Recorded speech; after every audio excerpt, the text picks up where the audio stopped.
जय जिनेन्द्र। आज की कहानी है प्रतिज्ञा का फल। रथग्रीव चोर तीव्र गति से जंगल की ओर भागा जा रहा था। यद्यपि उसके सिर पर बड़ी भारी पोटली रखी हुई थी, परंतु उसे पकड़े जाने का भय था। उसने आज चोरी में लंबा हाथ मारा था। चोरी के माल को छुपाने के लिए वह एक पेड़ के नीचे गड्ढा खोदता है और उस माल में से कुछ धन वह जेवरात निकालकर अपनी जेबों में भरकर बाकी को गड्ढे में छुपा देता है। यह सब कार्य करते करते सुबह हो जाती है। उजाला होते ही वह क्या देखता है? जहाँ उसने माल छुपाया है, बिल्कुल उसके सामने वाले पेड़ के नीचे एक मुनिराज ध्यान मुद्रा में विराजमान है। उसे शंका हो जाती है कि उसे माल छुपाते हुए कहीं मुनिराज ने तो नहीं देख लिया। वह मुनिराज के निकट जाकर बैठ जाता है और मन ही मन विचार करता है कि इनसे कुछ बातचीत करूं ताकि पता लगा सकूं कहीं इन्होंने मुझे देख तो नहीं लिया। जब मुनिराज का ध्यान पूर्ण हो जाता है तब रथग्रीव उन्हें कपट से नमस्कार करता है। मुनिराज भी उसे पाप क्षयोस्ती का आशीर्वाद देते हैं। मुनिराज उसे निकट भव्य जान 5 पाप के त्याग का उपदेश देते हैं, लेकिन रथग्रीव पर उपदेश का कोई असर नहीं होता। वह तो इसी उधेड़बुन में था कि कहीं मुनिराज ने मुझे माल छुपाते हुए देख तो नहीं लिया। और जब उसे विश्वास हो जाता है कि इन्होंने मुझे नहीं देखा तो वह आश्वस्त हो जाता है और यह विचार कर कि संतों के समागम से खाली हाथ नहीं जाना चाहिए, वह मुनिराज से कह उठता है, हे वन देवता, आपने मुझे पापों के त्याग का उपदेश दिया, यह तो मैं नहीं कर पाऊंगा। ऐसा करो, आप मुझे कोई और नियम दे दो। मुनिराज उसकी पात्रता जान उसे एक नियम देते हैं कि अनजाना फल नहीं खाना। रथग्रीव को यह नियम बहुत सरल लगता है और वह मुनिराज से क्रमशः 2 और नियम ले लेता है कि अनजाने स्थान पर एकदम से नहीं बैठना और कभी तीव्र क्रोध आए तो पहले 3 कदम पीछे हटना। रथग्रीव इन तीनों नियमों को लेकर अपने घर की ओर चल पड़ता है। वह चोरी के कारण कई दिनों से घर नहीं गया था, लेकिन आज उसे अपनी पत्नी की याद आने लगी थी। उसने चोरी किए हुए गहनों में से कुछ अच्छे अच्छे छांटकर अपनी पत्नी के लिए जेबों में रख लिए थे। रथग्रीव जंगल से बाहर निकल रहा था। इतने में उसे बहुत जोरों से भूख लग जाती है।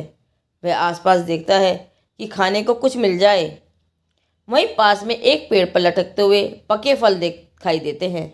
वह दौड़कर वृक्ष के समीप जाता है और जल्दी जल्दी 2-4 फल तोड़कर जैसे ही खाने को होता है, उसे मुनिराज की दी हुई प्रतिज्ञा याद आ जाती है कि अनजाना फल नहीं खाना।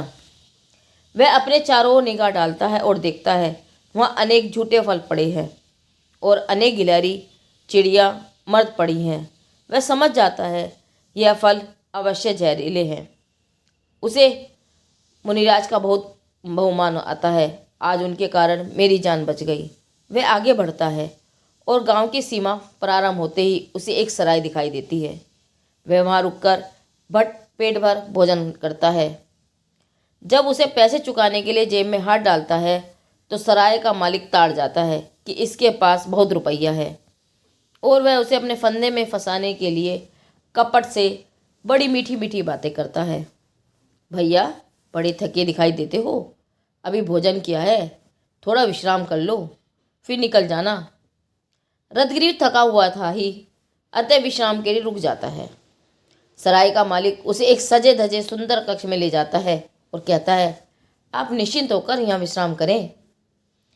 वह अंदर से दरवाजा लगाकर जैसे ही सोने के लिए पलंग पर बैठने को होता है, उसे मुनिराज के द्वारा दी गई दूसरी प्रतिज्ञा याद आ जाती है कि अनजाने स्थान पर नहीं बैठना, पहले जांच कर लेना। वह जैसे ही पलंग की चादर हटाता है तो क्या देखता है, उस पलंग में निवाड़ है ही नहीं और पलंग के नीचे गहरा गड्ढा था। रथग्रीव सराय के मालिक की चाल ताड़ जाता है। उसे पुनः मुनिराज का बहुत बहुमान होता है कि आज वे न मिले होते तो मेरा क्या होता।